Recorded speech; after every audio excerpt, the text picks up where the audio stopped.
ஸ்ரீமத் பாகவத ஸ்துதிகள் என்ற தொடரிலே இன்றைக்கு 7வதாக துருவ ஸ்துதியை பார்க்க போகிறோம். முதலிலே ஆச்சாரிய வந்தனம். நாராயண குரும் ஞான வஹராசி மகமாஸ்ரயே யோ ராஜதாக்னிபிர்நித்யம் ஆராதிதஹயானனः ஸ்ரீமதே நாராயண தாதயார்ய மகா தேசிகாய நமஹ. அடுத்தது கிருஷ்ண வந்தனம். கஸ்தூரி திலகம் லலாட்ட பலகே வக்ஷஸ்தலே கௌஸ்துபம் நாசாக்ரே நவமௌக்திகம் கரதலே வேணும் கரே கங்கணம் சர்வாங்கே ஹரிச்சந்தனம் ச கலயன் கண்டே ச முக்தாவளிம் கோபஸ்திரீ பரிவேஷ்டிதோ விஜயதே கோபால சூடாமணி. அடுத்தது ஸ்ரீமத் பாகவதத்தினுடைய மகிமை பற்றிய ஸ்லோகம். ஸ்ரீமத் பாகவதத்திலேயே இருப்பது. நிகமகல்பதரோர்கலிதம் பலம் சுகமுகாதமிருதத்ரவசயுதம் பிபத பாகவதம் ரசமாலயம் முஹுரஹோ ரசிகா புவி பாவுகாஹ. அடுத்தது பாரதத்தை இயற்றிய சுகமுனிவருடைய வந்தனம். யம் பிரவ்ரஜந்தமனுபேதமபேத கிருத்யம் த்வைபாயனோ விரஹ காதர ஆஜுஹாவ புத்ரேதி தன்மயதயா தரவோபிநேதுஹு தம் சர்வபூத சுஹ்ருதம் முனிமானதோஸ்மி. இப்பொழுது துருவ ஸ்துதி ஆரம்பிக்கிறது. பாகவதத்திலே 4வது ஸ்கந்தத்திலே 5 வயது சிறுவனான துருவன் தபசித்தி பெற்று பகவத் சாட்சா்காரம் பெற்று பகவானுடைய பாஞ்சஜன்யத்தினாலே கன்னத்திலே தடவ பெற்று அதனாலே ஞானம் பெற்று பகவானை ஸ்தோத்திரம் பண்ணுகிறான். முதல் ஸ்லோகம். யோந்தः பிரவிஷ்ய மம வாசமிமம் இமாம் பிரசுப்தாம் சஞ்சீவயத்யகில சக்திதர ஸ்வநாம்னா ஸ்வதாம்னா அன்யாம்ஷ்ட ஹஸ்தகரண ஸ்ரவணத்வகாதீன்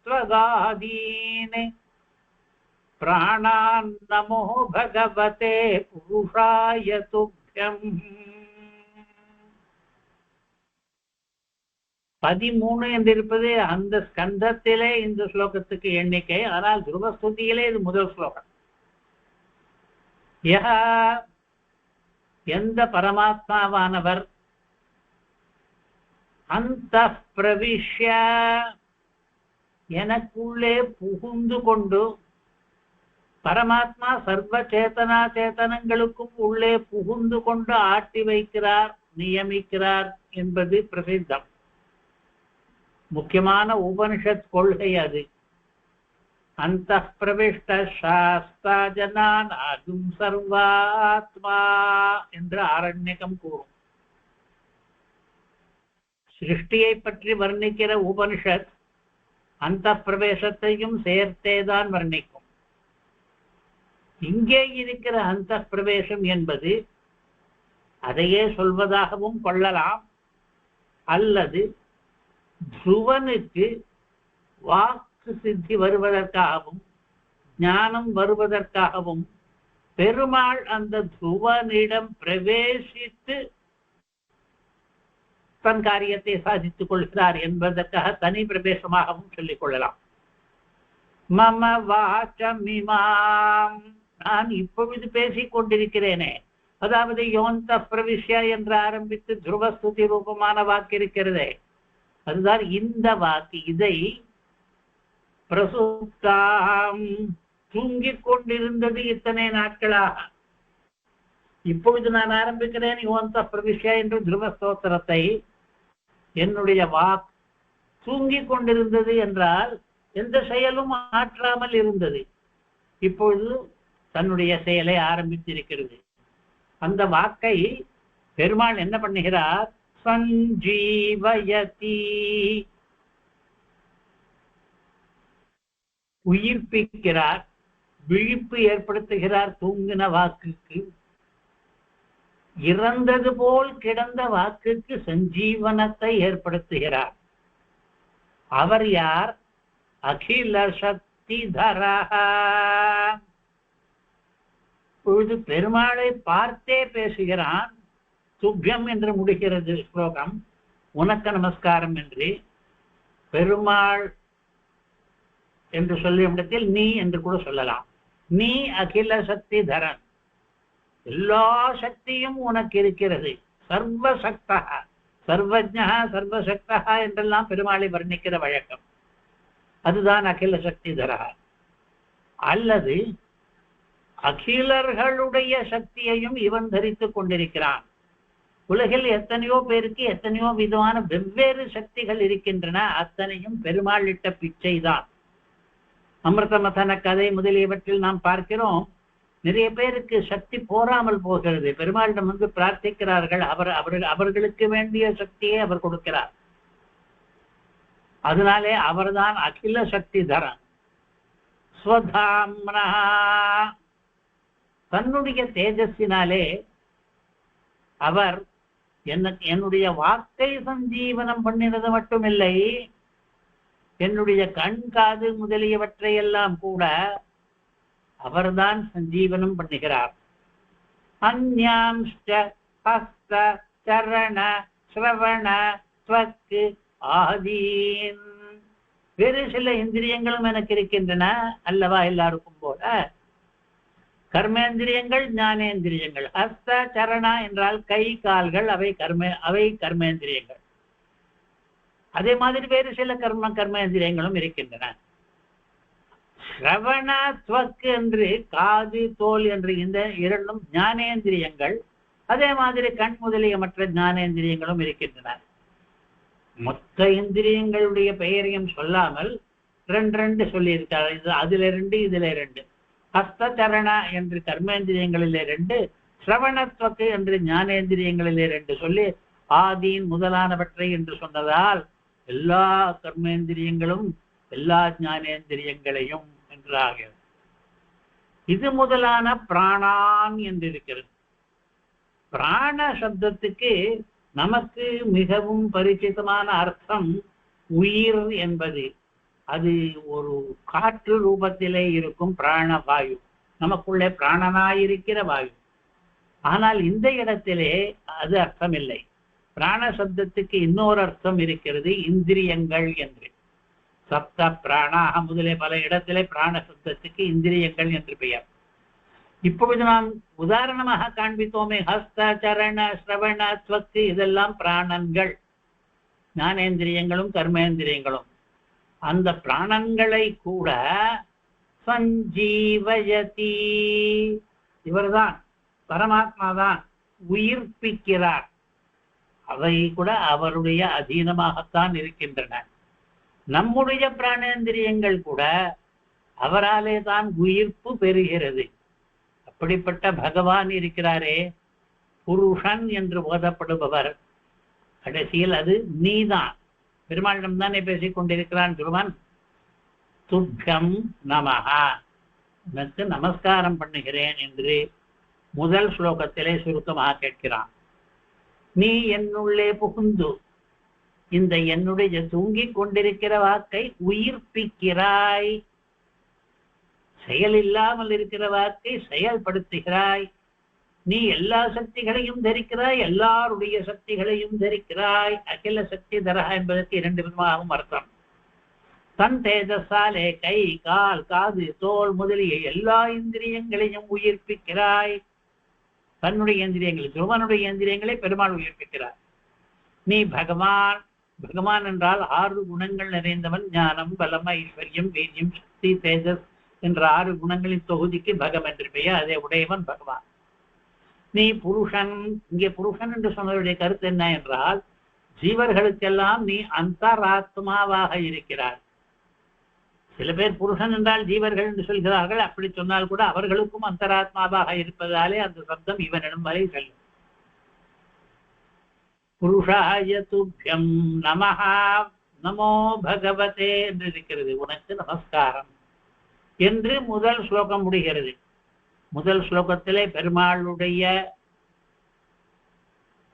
திருவிளையாடல்களிலே ஒன்று நம்முடைய இந்திரியங்களை எல்லாம் தன் வசத்தில் வைத்துக் கொண்டிருப்பது. அது இங்கே சொல்லப்படுகிறது. எல்லா சக்தியையும் திசைக்கிற நீ என்னுடைய வாக்கென்ற இந்திரியத்தை சிந்திவிக்கிறீர். அந்த வாக்கென்ற இந்திரியம் போலவே ஹஸ்த சரண சிரவண ஸ்வக்கு முதலிய எல்லா இந்திரியங்களையும் நீரே சஞ்சீவயர், சஞ்சீவனம் பண்ணுகிறீர். அப்படிப்பட்ட புருஷன் பகவானான உனக்கு நமஸ்காரம். முதல் ஸ்லோகமாச்சு. இதிலே அகில சக்தி தரஹா என்று இருக்கிறது. எல்லா சக்திகளையும் பெருமாள் தரித்துக் கொண்டிருக்கிறார் என்று. சக்தி என்றால் அதை பற்றி விஷ்ணு புராணம் சொல்கிறது. சக்தய சர்வபாவானாம் அசிந்திய ஞான கோச்சராஹ யதோதோ பிரம்மணஸ்தஹஸ்து சர்காத்யா பாவசக்தயः பவந்தி தபதாம் ஸ்ரேஷ்ட பாவகஸ்ய யதோஷ்ணதா. பரபிரம்மத்துக்கு எத்தனையோ சக்திகள் இருக்கின்றன. இவர் கொடுக்கிற திருஷ்டாந்தம் நிதர்சனம் என்ன சக்தி என்றால் சர்காத்யாக பாவசக்தயாக. சர்க்கம் என்பது இங்கே சிருஷ்டியை கொடுக்கிறது. உலகத்தை படைக்கிற சக்தி என்று ஒன்று இருக்கிறது. அதே மாதிரி பெருமாளுக்கு நிறைய சக்திகள் இருக்கின்றன. அந்த சக்திகள் எல்லாம் அசிந்திய ஞான கோச்சராக, நினைத்து பார்க்க முடியாத ஞானத்துக்கு விஷயமாக இருக்கும் அந்த பெருமாளுடைய சக்திகள். நாம் புரிந்து கொள்வதற்காக ஏதாவது ஒரு திருஷ்டாந்தம் காட்ட வேண்டும் என்றால் பாவகஸ்ய யதோஷ்ணதா, அக்னி தேவனுக்கு உஷ்ணதா சக்தி என்று ஒன்று இருக்கிறது. நெருப்பு சுடும். அப்பொழுது சுடுகை என்கிற சக்தியானது நெருப்பு என்கிற திரவியத்துக்கு உண்டு என்று சொல்கிறோம் அல்லவா? அதே மாதிரி அகில பாவ சக்திகளும், அகில சக்தி தரன் என்றுதான் இங்கே பதம், அகில சக்திகளும் பெருமாளிடம் இருக்கின்றன. அவர் அவற்றை தரித்துக் கொண்டிருக்கிறார் என்று. இப்பொழுது இரண்டாவது ஸ்லோகம் துருவஸ்துதியிலே ஏகஸ்த்வமேவ பகவன்னிதமாத்மசக்த்யா மாயாச்யயோருகுணயா மஹதாத்யசேஷம் சிருஷ்ட்வானுவிஷ்ய புருஷः சத்குணேஷு நஹனைவ தாருஷு விபாவசு மத்விபாசி. மறுபடியும் இதிலேயும் பகவானை பற்றித்தான் பேசுகிறான் துருவன். ஸ்தோத்திரம் தொடர்கிறது. பகவானே நீ ஒருவனே, ஏகஹ த்வமேவ பகவன்னே, நீ ஒருவனாக மட்டுமே இருக்கிறாய். இதமாத்ம சத்யா மாயாட்சயா, இதை மாயை என்கிற உன் சக்தியினாலே அதன் மூலமாக நீ மகத் முதலிய வஸ்துக்களை சிருஷ்டிக்கிறாய்.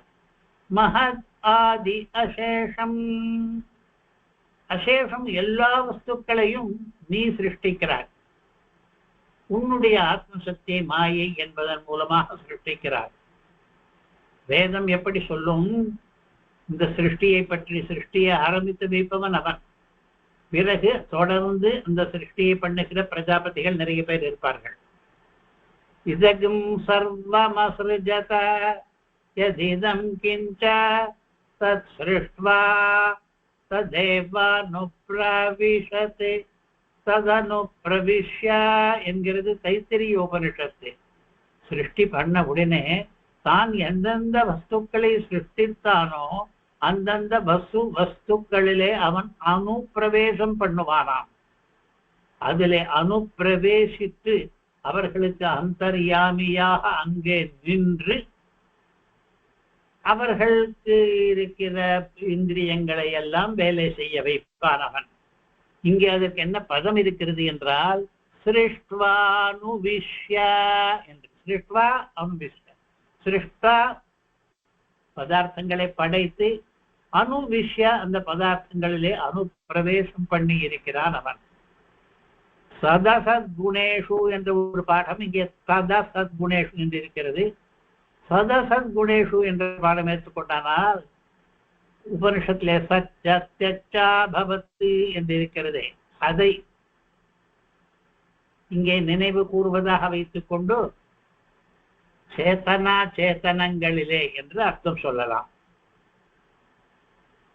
இதே ஸ்லோகத்தினுடைய அர்த்தம் தொடர்கிறது. மரக்கட்டைகளிலே மறைந்துள்ள நெருப்பு போல பிரகாசிக்கிறாய் என்று. நானே வதாருஷு விபாவசுபதி என்று அங்கே இருக்கிற ஸ்லோகம்.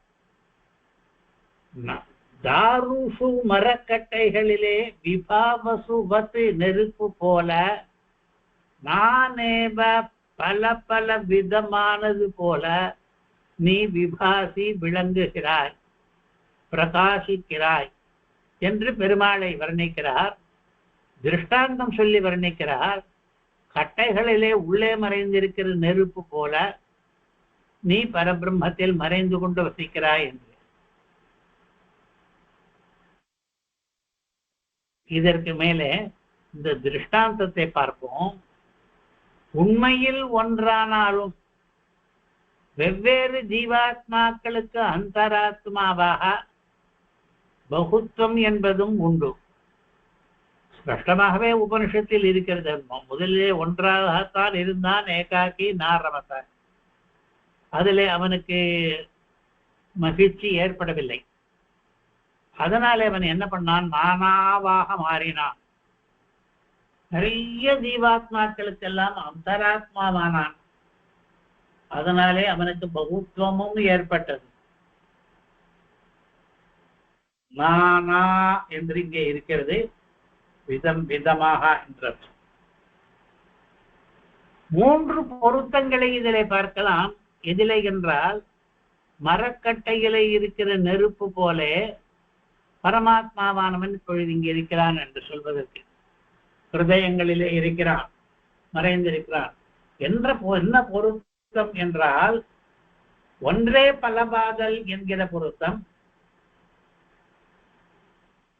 இந்த வசனத்திலே ச ஏகாக்கி நாரமதா என்றும் ஒருவனாக இருந்தவன் பகுஸ்யாம் பிரஜா ஏயேதி நானே பலவாக ஆவேன் என்று ஆரம்பித்ததாக வல்லவா சிருஷ்டி பற்றி வர்ணனை இருக்கிறது. அதனாலே அது இந்த திருஷ்டாந்தத்துக்கும் இந்த ஸ்லோகத்தில் அரணியில் கட்டையில இருக்கிற அக்னியை திருஷ்டாந்தமாக கூறி பகவான் பற்றிய ஸ்லோகமாக இருக்கிறதே. இதிலே என்ன பொருத்தங்கள் திருஷ்டாந்தத்திலே என்று கேட்டால் மூன்று பொருத்தங்கள். ஒன்றே பலவாதல் என்பது இரண்டிலும் பொது. அதாவது பெருமாள் ஒருவர் தான் இருந்தார், ஆனால் பகுஸ்யாம் பிரஜா ஏயேதி என்று சங்கல்பித்துக் கொண்டு பலவானார், மறுபடியும் ஒன்றானார். இன்னொன்று மறைவு என்பது பெருமாள் ஒவ்வொரு வஸ்துவிலையும் சேதனத்திலையும் சரி அச்சேதனத்திலையும் சரி அவர்கள் காணாதபடியாக மறைந்திருக்கிறார். இங்கே திருஷ்டாந்தத்திலேயும் அப்படித்தான். நெருப்பு கட்டையிலே இருக்கிறது, உரசினால் வருகிறது, எங்கே இருக்கிறது என்று கண்ணால் பார்த்தால் தெரியவில்லை. கட்டையால் உரசின பிறகுதான் நமக்கு தெரிகிறது. அதுவரையில் அது மறைந்திருக்கிறது. ஒன்றே பலபாதல் என்று ஒரு பொருத்தம், மறைவு என்று இன்னொரு பொருத்தம், பிரகாசிப்பது என்பது மூன்றாவது பொருத்தம். இங்கே பாசி என்று இருக்கிறது. விபாவசுரிப விபாசி என்று பிரகாசிப்பது. அக்னி எப்படி பிரகாசிக்குமோ அதுபோல பெருமாளும் பிரகாசிக்கிறார். அதற்கு பிறகு உன்னுடைய சரீரமான சேதனங்களினுடைய குணங்கள் உன்னை தொடுவது கிடையாது. இது ஒன்றுக்கு மேற்பட்ட தடவை ஸ்ரீபாஷ்யத்திலே சொல்லுகிற வழக்கம். பெருமாளுக்கு அவருடைய சரீரமாக இருக்கிற சேத்தனங்களில் இருக்கிற குணங்கள் தோஷங்கள் எல்லாம் பெருமாளுக்கு ஏற்படுவதில்லை, ஒட்டுவதில்லை. இது கூட திருஷ்டாந்தத்திலேயும் பார்க்கலாம். தாரு மரக்கட்டையில் இருக்கிற குணதோஷங்கள் எல்லாம் அதிலிருந்து உண்டாகிற அக்னியில் வருவதில்லை என்பதை. ஆகா, இப்படி பல சாமியங்கள் கொண்ட ஒரு திருஷ்டாந்த சத்தியத்தை சொல்லி, அதுபோல மரக்கட்டையில் நெருப்பு இருப்பது போல நீ இருக்கிறாய் என்று சொல்லிட்டு துருவஸ்துதியிலே பொழுது 3வது ஸ்லோகம். त्वद्दत्तया वयुनयेदमचष्ट विश्वम् सुप्त प्रबुद्धैव नाथ भवत्प्रपन्नः तस्यापवर्ग्य शरणं तव पादमूलम् विस्मर्यते कृतविदापि कृतविदाः कथमार्तबन्धो. इदे आर्तबन्धो என்று சம்போதனம். ஆர்த்தர்களுக்கு பந்துவாக இருப்பவன் பெருமாள். ஆர்த்தர்கள் தங்களுடைய பாக்ய ஹானியினாலே தனாதிகளை பெறாதவர்கள். அவர்களுக்கு கூட பெருமாள் தான் பந்துவாக இருக்கிறார். அவர்கள் அவர்களுக்கு பெருமாள் தான் ஞானாதிகளை உண்டு பண்ணுகிறான். இதமச்சஷ்ட விஸ்வம், இந்த பிரபஞ்சம் மொத்தத்தையும் பார்த்தான். சுப்த பிரபுத்தைவ நாத பவத் பிரபன்னஹ. பவத் பிரபன்னஹ, உண்மை சரணாகதி அடைந்தவன். சுப்த பிரபுத்தைவ, தூங்கி விழித்தது போல அவ்வளவு அனாயாசமாக, அவ்வளவு சந்தோஷமாக, அவ்வளவு விரைவாக என்ன பண்ணுகிறான்? சுத்த பிரபுத்த இவ இதம் விஸ்வம் அச்சட்ட. இந்த பிரபஞ்சம் மொத்தம் அவனுக்கு பார்க்கும்படியாக ஆயிற்று. தஸ்யாபவர்க்ய சரணம், அவனுக்கு அபவர்க்கத்துக்கேற்ற சரணமாக உன்னுடைய பாத மூலம் அமைந்திருக்கிறது. அதை அவன் நினைத்து கொண்டே இருக்கிறான். அதனாலே அவன் கிருத்தவீத் ஆகிறான். கிருத்தவீத் என்றால் ஏற்கனவே பண்ணின உபகாரங்களை எல்லாம் மறக்காமல் நினைவில் வைத்துக் கொண்டிருப்பவன். பெருமாள் நமக்கு ஆர்த்த பந்து என்கிற வகையிலே எவ்வளவோ உபகாரங்களை பண்ணி இருக்கிறார். எவ்வளவோ ஜென்மங்களிலே அவரிடமிருந்து நாம் உபகாரம் பெற்றிருக்கிறோம். அதையெல்லாம் மறக்காமல் அதற்கு நன்றி கொள்ளுகிற உள்ளத்தோடு கூட பெருமாளை ஸ்தோத்திரம் பண்ணுகிறார். நாங்கள் கிருதவித், உன்னுடைய பாதம் மூலம்தான் எங்களை அப்பொழுதும் காப்பாற்றி இருக்கிறது. அதை நாங்கள் எப்படி மறப்போம்? இப்பொழுது ஆர்த்த பந்துவான பெருமாள், ஆர்த்த பந்து என்றால் தீன பந்து, எவர்கள் கஷ்டப்படுகிறார்களோ அவர்களுக்கு பந்துவாக இருக்கிறவன். நன்றி அறிந்தவன் எப்படி உன் திருவடியை மறப்பான் என்ற கேள்வியிலே இது முடிகிறது. என்ன தாற்பயம் என்றால், அதை மறக்கிறவன் கிருத்தஜனன், நன்றி கொன்றவன் ஆகிறான். சில சமயங்களிலே நாமும் மறந்து விடுகிறோம் பெருமாள் பண்ணின உபகாரங்களை எல்லாம்.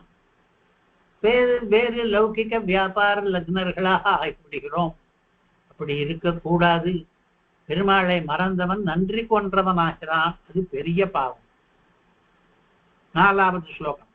நூனம் விமுஷ்டமதஜஸ்தவ மாயயஹதே யஸ்வாம் பவாப்யஜ விமோக்ஷணமன்யஹேதோஹ அர்ச்சந்தி கல்பகதரும் புனபோபபோக்யம் இச்சந்தி யஸ்பர்ஷஜம் நிரயே பின்றிணாம். சில பேர் பெருமாளை அழுக பெற்றும் கூட அந்த வாய்ப்பை முழுதாக பயன்படுத்திக் கொள்ளாமல் அதிலிருந்து ஒரு சிறிய வாய்ப்பை தேடிக்கொள்கிறார்கள். கல்பக மரத்தின் போய் நின்றால் கூட, அது கேட்டதையெல்லாம் கொடுக்கும் என்றால் கூட, அங்கே போய் கேட்கிற ஒருவன் தனக்கு தற்போதைய தேவைக்கு மாத்திரமாக ஏதோ ஒரு சிறிய பொருளை கேட்டு செல்வது போல ஆகிறது. இப்போ எவர்கள் உன்னை அர்ச்சிக்கிறார்களோ அவர்களை பாராட்டுவதற்காக இந்த ஸ்லோகம். பவாப்யஜ விமோக்ஷணம். பெருமாள் எப்படிப்பட்டவர் என்றால், பவம் என்றால் பிறவி, ஆப்யயம் என்றால் மரணம், ஜனன மரணாதிகளை கூட விமோக்ஷணம், அதிலிருந்து விடுதலை பெற்று தருவார் நமக்கு. அப்படி இருக்கிற கல்ப தருவான உன்னை அர்ச்சிக்கிறார்கள். குணபோபோக்யமிச்சந்தி யத் ஸ்பர்ஷஜம் நிறையேபி. நம்முடைய உடல் இருக்கிறதே சரீரம், அது சவம் போல கொஞ்ச நாளிலே சவமாகவே ஆகப்போகிறது. இப்பொழுது கூட அது அமங்கலமானதுதான். இவர்கள் அந்த சரீரத்துக்கு எது உபபோக்கியம் என்று தேடி அதையே விரும்பிக் கொண்டிருக்கிறார்கள்.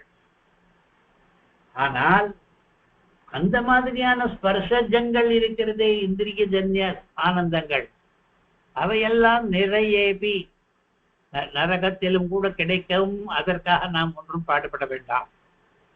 எது அங்கே கிடைக்காதோ அது அந்த அந்த அபவர்க்கம் என்பதை நோக்கித்தான் நாம் பாடுபட வேண்டும்.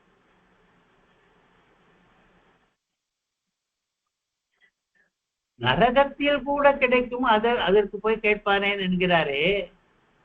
அப்படி நரகத்தில் என்ன என்றால், புராணம் சொல்லுகிறது, எந்த இடத்திலே எந்த லோகத்திலே பெருமாள்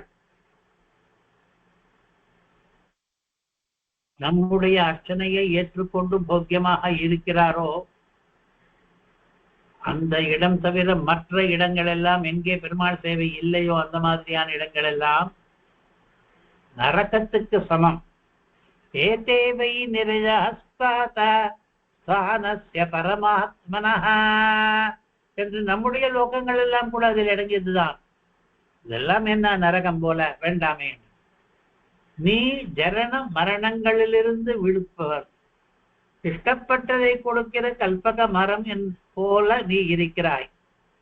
உன்னை சில பேர் வேறு காரணத்துக்காக அர்ச்சிக்கிறார்கள், பசு புத்திராதிகளுக்காக, இன்மை பயன்களுக்காக. சவமாக போகிற சரீரத்துக்கு எது போக்கியமோ அதையே தாங்களும் விரும்புகிறார்கள்.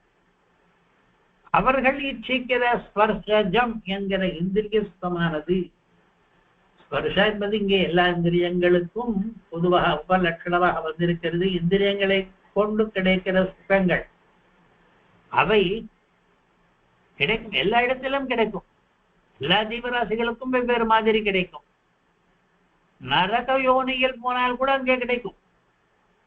நிச்சயமாக அதை கேட்பவர்கள் அறிவு கெட்டவர்கள். அவர்கள் புத்தியை பற்றி கேட்காமல் பறி கொடுத்தவர்கள், உன் மாயையாலே அறிவை இழந்தவர்கள். விமுஷ்டமதயா தவமாயயாதி. பகவானிடம் என்ன கேட்க வேண்டும் என்று தெரியாமல் ஏதோ மற்ற இடங்களிலும் கிடைக்கக்கூடிய வஸ்துக்களையே அவனிடம் போய் கேட்கக்கூடாது. கேட்கிறவர்கள் விமுஷ்டமதயா, புத்தியை தொலைத்தவர்கள். அடுத்த ஸ்லோகம். யா நிர்வதி ஸ்தனுபிருதாம் தவ பாத பத்ம ஜானாத் ஜனகதாஸ்ரவணேன வாஸ்யாத் சா பிரம்மணி ஸ்வமஹிமன்யபி நாசமாபூத் கிந்த்வந்தகாசி லுலிதாதி பததாம் விமானாதி. அடுத்தது அதனாலே கிடைக்கிற சந்தோஷத்தை சொல்லுகிறார்.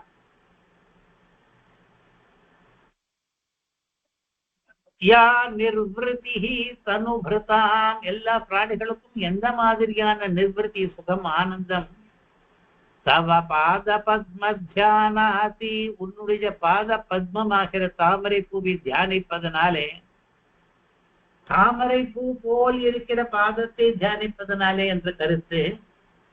அதனாலே பவஜன கதாசிரவணேன வா, அல்லது இதே பெருமாளை சேர்ந்த ஜனங்கள் இருக்கிறார்களே, ஆச்சாரியர்கள், ஆழ்வார்கள் முதலியவர்கள், அவர்களுடைய கதையை கேட்பதாலும் கிடைக்கும். ஆழ்வாராச்சாரியர் கதைகள், பக்தர்கள், பக்த சரித்திரங்கள், தமிழ்நாட்டுக்கு வெளியே கூட பக்த சரித்திரங்கள் விசேஷங்களாக இருக்கின்றன. அவற்றையெல்லாம் கேட்பதாலே என்ன சுகம் ஏற்படுமோ, சா பிரம்மணி ஸ்வமஹிமன்ய விநாசமாபூத், அந்த பரமாத்மாவுக்கு ஸ்வமஹிமனி அப்படி தான் தானாகவே இருந்த போதிலும், அதாவது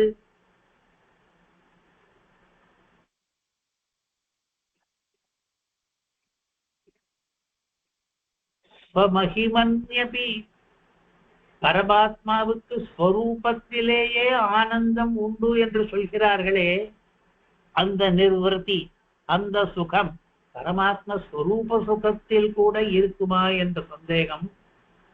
இந்த சுகத்தை உயர்த்தி பேசுவதற்காக ஸ்வரூபானந்தத்தையே தழைத்து பேசுகிறார். கின்வந்தகாசிலுலிதஹதி பததாம் விமானாத், இவர்கள் கேட்கிற இந்த இம்மை சுகம் இருக்கிறதே, ஐஹிக போகம், அது துளி கூட சாஸ்வதமாக இல்லாது. அந்தக அசிலுலிதாது,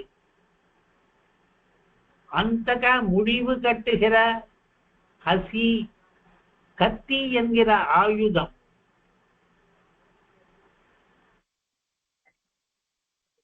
அவர்களுக்கு அது எப்படி கிடைக்கும்? அந்த நிர்வர்த்தி பெருமாளை தியானிப்பதனாலேயும் பெருமாளுடைய பாகவதர்களுடைய கதைகளை கேட்பதாலும் வருகிற அந்த நிர்வர்த்தி சுகமானது மற்றவர்களுக்கு எப்படி கிடைக்கும்? யமனுடைய கத்தி யார் மீது தொங்கிக் கொண்டிருக்கிறதோ அவர்களுக்கு எப்படி கிடைக்கும்? விமானத்தில் இருந்து விழுபவர்களுக்கு என்ன சுகம் கிடைக்கும்? இங்கே ஸ்வர்கே பிபஹதபீதஸ்ய க்ஷயிஷ்ணோ நாஸ்தி நிர்வൃதி, நிர்வൃதி என்ற பதம் அங்கே வந்திருக்கிறது. கீதை சொல்கிறது, சொர்க்கத்தில் போனால் கூட இவனுக்கு சுகம் கிடையாதுப்பா.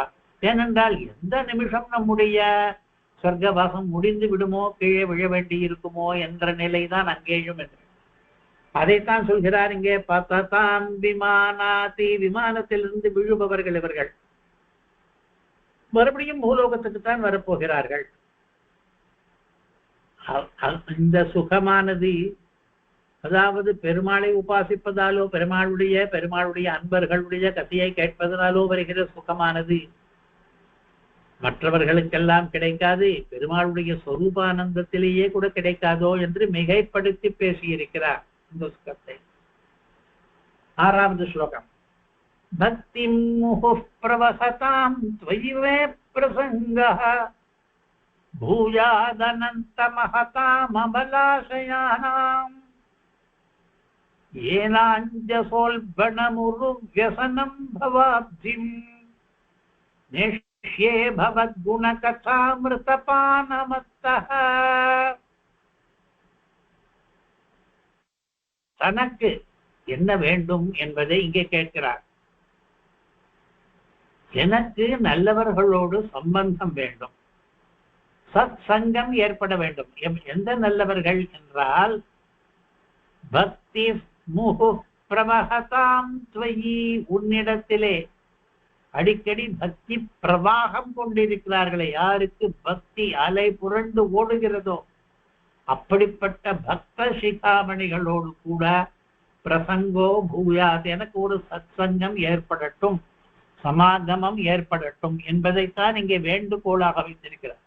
யாரோடு சமாகமம் என்று சொல்லும் பொழுது, மகதாம் அமலாஹயானாம், மகான்களாக இருக்கிறார்கள் இந்த பக்தர்கள், அவர்களுடைய எண்ணம் நிர்மலமாக மாசற்றதாக இருக்கிறது, அப்படிப்பட்ட பக்தர்களோடு எனக்கு சமாகமம் வேணும். பக்தர்களுடைய சரித்திரங்கள் பல மாநிலங்களிலே, தமிழ்நாட்டில் மட்டுமில்லாமல் விட்டல கஷேத்திரம் முதலியவற்றிலே மிகவும் பிரசித்தமாக இருக்கின்றன. அந்த சரித்திரங்களை கேட்கவே கூட பவத் குண கதாமிருதபானமத்தா என்று கடைசி பாதத்தில் சொல்கிறார். பெருமாளுடைய குணங்கள் பவஜனா என்று இருந்தது. பெரும் பாகவதர்களுடைய கதைகள் அது அமிர்தம் மாதிரி. அந்த அமிர்தத்தை குடித்தால் ஒருவித ஆனந்தானுபவம் ஏற்படும். அதைத்தான் மத்தா என்கிறார்.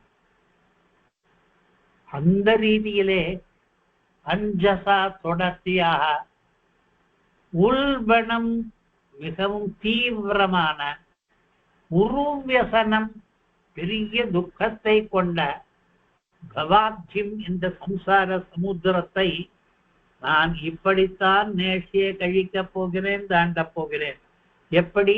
பவத் குணகதாமிருதபானமத்தா, உம்முடைய குணங்களையும் கதைகளையும் அமிர்தம் போல இருப்பவற்றை பானம் பண்ணி அதனாலே மகிழ்ந்தவனாக இப்படி காலம் கழிப்பேனாக என்று.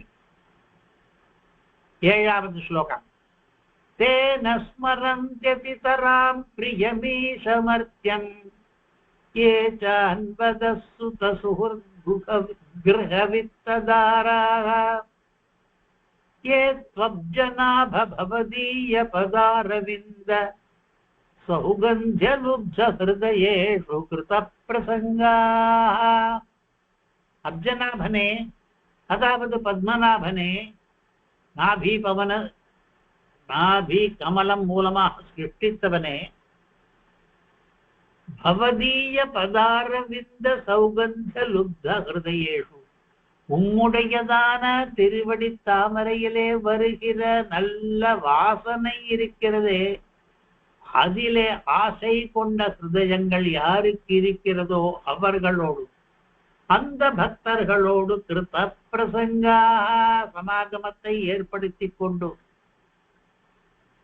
அவர்கள் மற்றதையெல்லாம் நினைப்பதே கிடையாது. மற்ற சுகங்களை எல்லாம், பிரியம் அதையெல்லாம். ஏஜ அனுகாக சுத சுகுர் கிரக வித்த தாரா என்று அவர்களுக்கு எத்தனையோ பிரிய கேத்துக்கள் இருக்கலாம். மனைவி, மக்கள், வீடு, வித்தம் என்று, நண்பர்கள் என்று எத்தனையோ. அதையெல்லாம் கூட அவர்கள் நஸ்மரந்த்யதிதராம் மிகவும் பெரிதாக பொருட்படுத்துவதில்லை. மனைவி மக்களோடு கூடத்தான் வாழ்கிறார்கள். இருந்தாலும் கூட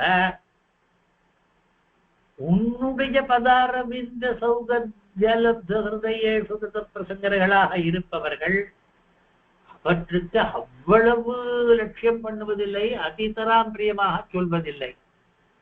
அவர்கள் எல்லாம் கூட பிரியமானவர்கள் என்று கருதினாலும் ஓரளவுக்குத்தான். அதிதராம் பிரியம் என்று அதிலே போய் சிக்கிக் கொள்வது கிடையாது. யார் சிக்கிக் கொள்ள மாட்டார்கள்? பகவத் பக்தர்களோடு சமாகமம் ஏற்படுத்தி கொண்டவர்கள். 8வது ஸ்லோகம்.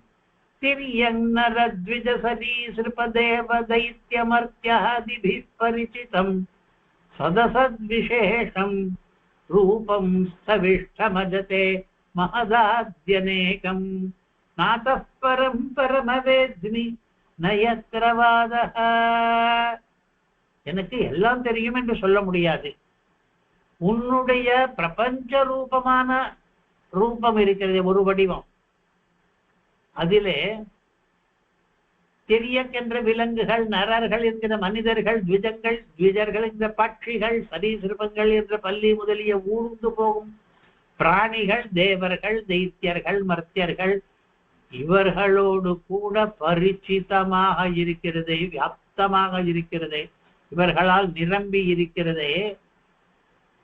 சதசத் விசேஷம், சேத்தனா சேத்தன விசேஷமாக இருப்பது, இதெல்லாம் லோகத்திலே நான் பார்க்கிறேன், தெரிந்து கொண்டிருக்கிறேன். இவையெல்லாம் கூட உன்னுடைய சரீரம்தான். ஆனால் இந்த ரூபமானது ஸ்தவிஷ்டம், ஸ்தூல ரூபம் என்று. பகவானுக்கு ஸ்தூல ரூபமும் உண்டு. அவன் ஜகதாகாரனாக இருக்கும் பொழுது அவனுக்கு சூக்ஷ்ம ரூபமும் உண்டு. இந்த ஸ்லோகத்தை சொல்லுகிறார், அது எனக்கு அவ்வளவா தெரியாது. ஸ்தூல ரூபத்தை தான் பார்த்து கொண்டிருக்கிறோம். அஜதே மகதாத்யநேகம்.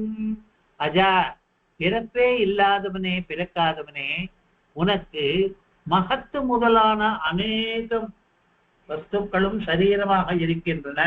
அது உன்னுடைய ஸ்தூல ரூபம், அது எனக்கு தெரியும். அதப்பரம், அதற்கு மேலாக பரமனே நவேத்மி, தெரியாது. அதாவது நித்திய விபூதியில் இருக்கிற திவ்ய மங்கள விக்கிரகம், அப்பிராகிருத்தமான எதுவுமே எனக்கு தெரியாது. நயத்ரவாத, எங்கே வாதமே கிடையாதோ அந்த லோகம் இருக்கிறதே, அதுல இருக்கிற சுபாஸ்ரயமான திருமே, அதெல்லாம் எனக்கு தெரியாது. 9வது ஸ்லோகம். கல்பாந்த ஏததகிலம் ஜடரேண கிருண்ணன்னே சேதே புமான் ஸ்வதிர்கனந்த சகஸ்ததங்கே யன்னாபி சிந்துருக காஞ்சனலோக பத்ம கர்ப்பேத்யுமான் பகவதே பிரணதோஸ்மி தஸ்மை. கல்பாந்தே, கல்பகாலத்தின் முடிவிலே, ஏததகிலம், இப்பொழுது தெரிகிற இந்த பிரபஞ்சம் மொத்தத்தையும், ஜடரேன கிருண்ணன்னே, தன் வயிற்றிலே இருத்தி கொண்டு, புமான் சேதே, படுத்து கொண்டிருக்கிறான் இந்த புருஷன். சிருஷ்டிப்பதற்கு முன்னே, இதற்கு முன் சிருஷ்டி முடிஞ்சு கல்பகாலம் முடிஞ்சு பிரளயம் வந்த பொருள். ஸ்வதற்கென்றால் சுவானுபவம் பண்ணுபவர். படுத்துக்கொண்டு என்ன பண்ணுகிறான் என்றால் ஆனந்த அனுபவம் தான். ஆனந்தம் எங்கிருந்து வந்தது என்றால் அவனே ஆனந்த ஸ்வரூபி. அனந்த சகா, அனந்தன் இருக்கிறானே ஆதிசேஷன், அவனுக்கு இவர் சகாவாக இருக்கிறார், நண்பராக இருக்கிறார். சதங்கே, அந்த பாம்பினுடைய அந்தத்திலே மடியிலேயே படுத்துக் கொண்டிருக்கிறார். அப்பொழுது பெருமாளுடைய நாபி இருக்கிறதே, அதில் இருந்து தங்கமயமான ஒரு தாமரை ஒன்று வருகிறது. அதுதான் லோகம் என்கிற தாமரை, உலகம் தோன்றுகிறது. பத்ம கர்ப்பே, அந்த தாமரையின் நடுவிலே ஜுமான், தேஜஸ்வியாக ஒருவர் தோன்றுகிறார். அவர்தான் சதுர்முக பிரம்மா. அப்படி எவருடைய தாமரை, எவருடைய நாபியிலிருந்து தாமரையும் அந்த தாமரையில் சதுர்முகனும் தோன்றுகிறார்களோ அந்த பகவானுக்கு பிரணதோஸ்மி, நான் பிரணாமங்களை பண்ணினவனாக இருக்கிறேன். அதாவது பத்மநாப பெருமாளுக்கு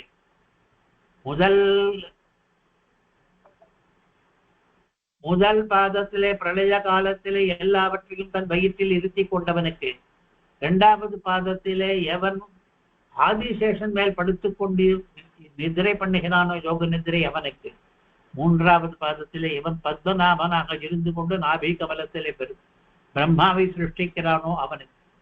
அப்படிப்பட்ட பகவானுக்கு நான் பிரணாமங்களை சமர்ப்பிக்கிறேன் என்று இந்த ஸ்லோகம். இதிலே ஜடரே கிருண்ணன் என்று இருக்கிறது.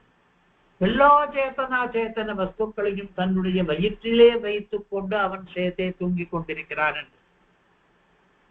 அந்த வயிற்றில் வைத்துக் கொள்வதை பற்றி ஆழ்வார்கள் அடிக்கடி பாடுகிறார்கள்.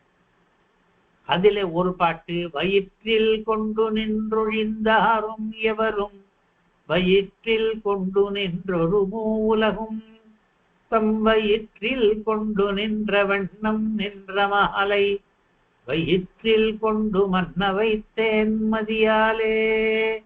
இதுல 2வது வரியிலே வருகிற வயிற்றில் கொண்டுதான் இங்கே சொன்னது. ஒரு மூலகும் தம் வயிற்றில் கொண்டு என்று லோகத்திரயத்தையும் வயிற்றிலே வைத்துக் கொண்டிருக்கிறவர் பெருமாள். பாலகிருஷ்ணன், குழந்தை கிருஷ்ணனுக்கு யசோதை வாயை திறந்து பார்க்கும் பொழுது வையமேழும் கண்டாள் பிள்ளை வாயுளே, வாய் வழியாக பார்க்கும் பொழுது அவனுடைய வயிற்றிலே சப்தலோகியும் இருப்பதை பார்த்தாள் என்று ஆழ்வார். பாரெழு கடலெழு மலையெழுமாய் சீர்கெழுமி உலகெழுமெல்லாம் ஆர்கெழு வயிற்றினில் அடக்கி நின்று அங்கோர் எழுத்தோர் உருவானவனே. பெரிய திருமொழியிலே வயிற்றினில் அடக்கி நின்று, எதை? இவ்வுலகேழும் எல்லாம் வயிற்றினில் அடக்கி நின்று என்று ஆழ்வார்கள் அடிக்கடி பெருமாள் தன்னுடைய வயிற்றுக்குள்ளே பிரபஞ்சத்தை வைத்துக் கொண்டிருப்பதை பற்றி பேசுகிறார்கள். ஆனால் ஸ்ருதி வாக்கியம் எதுவும் அப்படி தெரியவில்லை. பெருமாள் சிருஷ்டி ஸ்திதி சம்ஹாரம் பண்ணுகிறார் என்ற வாக்கியம் எல்லாம் உண்டு, சம்ஹாரம் பண்ணுவது உண்டு. ஆனால் அப்படி சம்ஸ்கிருதமானதை தன்னுடைய வயிற்றுக்குள்ளே வைத்திருக்கிறார் என்று அந்த வாக்கியம் கிடைக்கவில்லையே என்று ஏங்குபவர்களுக்கு புராணங்களிலே அது இருக்கிறது என்பது தெரிகிறது. இப்போது நான் பார்த்து கொண்டிருப்பது பாகவத புராணத்திலே எப்படி இருக்கிறது. ஜக்ருண்ணன்னு ஜடரே தஸ்யோதரே ஹரவிரிஞ்ச முக பிரபஞ்ச ரத்னத்திலே ஆள வந்தார். ஹரன் என்றால் சிவன், விரிஞ்சன் என்றால் பிரம்மா. இது முதலான பிரபஞ்சம் மொத்தம் எவனுடைய வயிற்றிலே இருக்கிறது என்று கேட்டால் பதில் தெரியும், நாராயணனுடைய வயிற்றிலேதான். 10வது ஸ்லோகம். நித்ய முக்த பரிசுத்த விபுத்த ஆத்மா கூட்டஸ்த ஆதி புருஷோ பகவான் யத்புத்யவஸ்திதிமகண்டிதயா ஸ்வத்ருஷ்ட்யா திரஷ்டா ஸ்திதாவதிமகோ வ்யதிரிக்த ஆஸ்வே. இந்த ஸ்லோகத்திலே பெருமாளை பற்றி நிறைய 7-8 தகவல்களை கொடுக்கிறார். நீ நித்தியமுக்தன் என்று. நித்தியமுக்தன் என்றால் என்ன என்றால், நீ வியாப்தியினாலே எல்லா இடங்களிலும் பரவி இருந்தாலும் கூட அந்தந்த இடங்களில் இருக்கிற தோஷங்கள் உன்னை தீண்டாதபடி நீ அவற்றிலிருந்து விடுபட்டவனாக இருக்கிறாய். நீ பரிசுத்தன் என்பது 2வது, அதாவது கர்ம வசப்படாதவன். நாங்கள் எல்லாம் ஜீவர்கள் எல்லாம் பத்த ஜீவர்கள் எல்லாம் கர்மத்துக்கு வசப்பட்டதனாலே தூய்மை இழந்து துக்கானுபவமும் பண்ணுகிறோம். நீ விபுத்தன் என்றதனாலே என்ன அர்த்தம் என்றால், நீ அசங்குச்சித ஞானன் என்று. உன்னுடைய ஞானம் சங்கோச்சம் அடையாமல் இருக்கிறது. எங்களுக்கெல்லாம் பத்த ஜீவர்களுக்கெல்லாம் என்ன ஆகிறது? இவர்கள் கூட ஞான ஸ்வரூபர்கள் தான் இருந்தாலும் கூட அந்த ஞானத்துக்கு சங்கோச்சம் ஏற்பட்டிருக்கிறது பத்த தசையில். நீ ஆத்மா என்று. ஆத்மா என்றால் உள்ளே புகுந்து தாங்குபவன் என்று. இப்பொழுது நம்முடைய சரீரத்துக்குள்ளே நம்முடைய ஆத்மா உள் புகுந்து எப்படி சரீரத்தை தாங்கிக் கொண்டிருக்கிறதோ அதே மாதிரி நீ எல்லாவற்றுக்கும் ஆத்மாவாக இருக்கிறாய். நீ கூட்டஸ்தன் என்பது அடுத்தது. கூட்டஸ்தன் என்றால் நிர்விகாரனாக இருக்கிறாய், மாறுதல் இல்லாமல். நீ ஆதி புருஷன் என்றால் இந்த ஜகத் மொத்தத்துக்கும் காரணமாக இருக்கிறாய். ஆதியான புருஷன், ஆதி என்பதற்கு காரணம் என்ற அர்த்தம். நீ பகவான் என்றால் ஞானபலைஸ்வரியாதி 6 குணங்கள் இருக்கின்றனவே அவற்றால் பரிபூர்ணனாக இருக்கிறாய். நீ திரியதீசன் என்றால் 3க்கு நீ அதிபதியாக இருக்கிறாய் என்று. அந்த 3 எது என்றால் 3 லோகங்கள் என்று சற்று முன் கூட பார்த்தோமே, மூவுலகு என்று.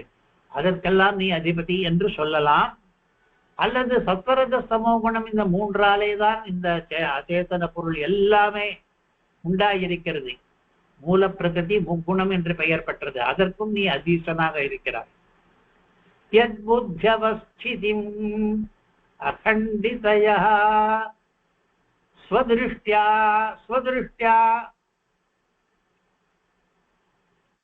ஸ்திதௌ திரஷ்டா, அதாவது ஸ்திதிக்காக ஜகத் ரட்சணத்துக்காக நீ இருக்கிறாய். சிருஷ்டி ஸ்திதி சம்ஹாரம் என்ற இடத்துல ஸ்திதி என்று ஒன்று நடுவில் வருகிறது அல்லவா, அதுதான் இங்கே ஸ்திதௌ. நீ அதிமகா, யாகங்களிலே ஆராத்தியனாகவும், மகம் என்றால் யானம் யாகம், அவற்றுக்கெல்லாம் பலன் தருபவனும் நீதான்.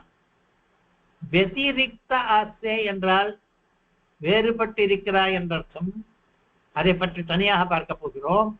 இதற்கு முன் வரியிலே ஸ்வதிருஷ்டியா திரஷ்டா என்று இருக்கிறதே, அதற்கு என்ன அர்த்தம் என்றால், தன்னுடைய சங்கல்ப ஞானத்தாலே எல்லாவற்றையும் சாட்சாத்கரிப்பவன் என்று. ஆக பரபிரம்மத்தை பற்றி உபனிஷத் வாக்கியங்கள் என்னென்ன பெருமைகளை பேசுகின்றனவோ அவற்றையெல்லாம் இங்கே ஒன்றாக சேர்த்து சொல்கிறார். நான் வெதிரிக்த ஆஸ்தே என்பதன் பொருளை பிறகு பார்ப்போம் என்றோம். அது இப்பொழுது வெதிரிக்த, நீ வெதிரிக்தன் என்றால் வேறுபட்டவன் என்ற அர்த்தம். இங்கே என்ன அர்த்தம் என்றால் சேதனாச்சேதன விலட்சணம். உன்னை போல ஒன்று மற்ற வஸ்துக்களிலே எதையும் பார்க்க முடியாது. இதற்கு இன்னொரு அர்த்தம் சொல்பவர் அதிமகோ வியதிரிக்தா என்ற இடத்திலே அவ்யதிரிக்தா என்று பதம் பிரித்து விடுகிறார். நீ அவ்யதிரிக்தன் என்றால் மற்ற எந்த வஸ்துவும் உன்னிடமிருந்து பிரிந்திருக்கவே முடியாது. எல்லா வஸ்துவும் உன்னிடம் ஒட்டி கொண்ட வஸ்துக்கள் தான், உனக்கு சரீரமான வஸ்துக்கள் தான். அதனாலே நீ அவற்றிலிருந்து அவ்யதிரிக்தனாகவும் இருக்கிறாய். 11வது ஸ்லோகம். யஸ்மின் விருத்தகதயோ ஹ்யநிஷம் பதந்தி வித்யாதயோ விவித சக்தய ஆனுபூர்வ்யாதி தத்பிரம்ம விஸ்வபவமேகமனந்தமாத்யம் ஆனந்தமாத்திரமவிகாரமஹம் பிரபத்யே. பெருமாளை பற்றி சொல்லும் பொழுது இன்னும் சில ஆச்சரியங்களையும் சேர்த்து சொல்கிறாருங்க. யஸ்மின் விருத்த மதயா, விருத்த கதிகள் எல்லாம் பெருமாளிடம் சேர்ந்து இருக்குமா? மனுஷன் எப்பொழுதுமே அப்படி சேர்ந்து இருக்குமா? விருத்தங்கள் ஒன்று சேர முடியாதே, பரஸ்பர விருத்தங்கள் ஆயிற்றே என்றால், விருத்தங்கள் என்றாலே பெருமாள் தவிர வேறு யாரிடமும் சேர்ந்திருக்காதவைதான் விருத்தங்கள் என்று பெயர் பெற்று. ஆனால் பெருமாளிடம் எல்லாம் சேர்ந்திருக்கும். அதற்கு உதாரணம் சொல்வதற்காக திருவாய்மொழியிலே பார்க்கிறோம். விருத்த கதிகள் என்பதற்கு 10 பாசுரங்கள் இருக்கின்றன. நல்குறவும் செல்வம். நல்குறவு என்றால் தாரித்திரம் என்கிற ஏழ்மை, செல்வம் என்றால் சம்பத் என்கிற சமிருத்தி. இது இரண்டும் எதிர்ப்பதங்கள். ஆனால் பெருமாளிடம் இரண்டும் சேர்ந்திருக்கும். இப்படி ஏழ்மை அவரிடம் இருக்கும் என்றால் என்ன அர்த்தம் என்றால், அதற்கும் கூட அவர்தான் அதிபதி. நல்லது கெட்டது உலகத்தில் எல்லாம் இருக்கிறதோ எல்லாம் அவருடைய கீழே தான் இருக்கின்றன. நரகும் சுவர்க்கமுமாய், நரகலோகம் என்று பாதாள லோகத்திலே இருக்கிறது. ஸ்வர்க்கம் என்பது மேல் உலகமாக இருக்கிறது. மேலுலகு கீழுலகு இரண்டும் எதிர்த்தட்டுதான். ஆனால் இரண்டுமே பெருமாளுடைய சாம்ராஜ்யத்திலே அடங்கினவைதான்.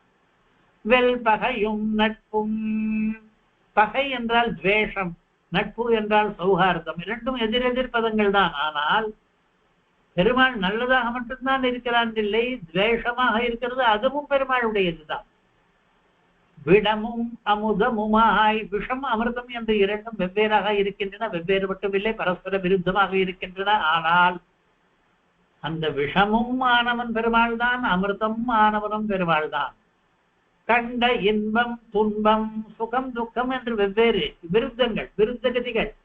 ஆனால் சுகமும் பெருமாள் தான், துன்பமும் பெருமாள் தான். கலக்கங்களும் தேற்றமுமாய். கலக்கம் என்றால் சோபங்கள், தேற்றம் என்றால் தெளிவுகள். இரண்டுமே பெருமாள் தான். தண்டமும் தன்மையும். தண்டம் என்றால் சீற்றத்தால் கொடுக்கிற தண்டனை, தன்மை என்றால் சீற்றத்துக்கு எதிர்ப்பதும் பிரசாதம், அனுகிரகம். இரண்டுமே விருத்தங்களானாலும் பெருமாள். தழலும் நிழலுமாய். தழல் என்றால் வெப்பம், நிழல் என்றால் சாயா. இது இரண்டும் எதிர்ப்பதும் தான். சாயாயில் வெப்பம் இருக்காது, ஆனால் இரண்டுமாக இருப்பவன் நீதான் என்று இப்பொழுது 2 பாசுரங்களை பார்த்தோம். இதே மாதிரி 6வது பத்திலே 3வது திருவாய்மொழி முழுக்க இப்படி விருத்த கதிகள் என்பதை சொல்லுகிறார். யஸ்மின் விருத்த கதயோ ஹ்யநிஷம் பதந்தி வித்யாதயோ விவித சக்தய ஆனுபூர்வாதி. வித்யை முதல்களும் விவித சக்திகளும் ஆனுபூர்வியாதி கிரமப்படி எவனிடம் வருமோ அவன் அந்த பரமாத்மா. தத் பிரம்மா, அந்த பிரம்மமானது, விஸ்வபவம் ஜகத்துக்கு காரணமானது, ஏகம் ஒன்றானது, அனந்தம் எல்லை இல்லாதது, ஆத்யம் முதலானது, ஆனந்த மாத்திரம் முழு ஆனந்தமானது, அவிகாரம் ஆறுதல் அடையாதது. அதை அகம் பிரபத்யே, நான் சரணடைகிறேன். இந்த ஸ்லோகத்திலே இன்னும் ஒரு ஸ்லோகம் தான் இருக்கிறது. கடைசிக்கு அருகில் வந்துவிட்டான் திருவன் பெருமாளை சரணடைவதாக பேசுகிறான். இதிலே கடைசி ஸ்லோகம். சத்யாசிஷோஹி பகவன்னே தவ பாத பத்மம் ஆசீஸ்ததானுபஜதः புருஷார்த்தமூர்த்தேः அப்யேவமார்ய பகவான் பரிபாதி தீனானே வாஸ்ரேவ வத்சகம் அனுகிரஹகः தரோஸ்மானே. பகவான் நீ சத்யாசிஷா என்றால் என்ன அர்த்தம் என்றால், ஆசிகளை சத்தியமாக்குபவன் அவன். நாம் ஸ்வஸ்தி வாசனங்களிலே கேட்டிருப்போம், சத்யா ஏதா ஆசிஷஸ்வந்து என்று. ஆசீர்வாதம் பண்ணினால் போறாது, அந்த ஆசீர்வாதத்தில் சொன்ன நல்லதெல்லாம் பலிக்க வேண்டும் அல்லவா, அதற்காக அந்த வாக்கியம். இப்படி ஆசீர்வாதங்களை பலிக்க பண்ணுபவன் இந்த பெருமாள் தான். பகவன்னே தவ பாத பத்மம், உன்னுடைய திருவடி தாமரையை ஆசீஸ்ததா தங்கள் இஷ்டப்படியாக ஆஷ்டிதர்கள் எல்லாம் அனுபஜிக்கிறார்கள், அடைகிறார்கள். அணு என்றால் தாங்கள் அடிமையாக இருந்து கொண்டு தாசிய விருத்தியோடு அடைகிறார்கள். புருஷார்த்தமூர்த்தே, நீயேதான் புருஷார்த்தமானவன். சில பேர் அறம் பொருள் இன்பம் வீடு என்று 4 புருஷார்த்தங்கள் சொல்லுகிறார்களே, சில பேர் 3ஓடு நிறுத்தி விடுகிறார்கள், திரிவர்க்கிகள் அவர்கள்.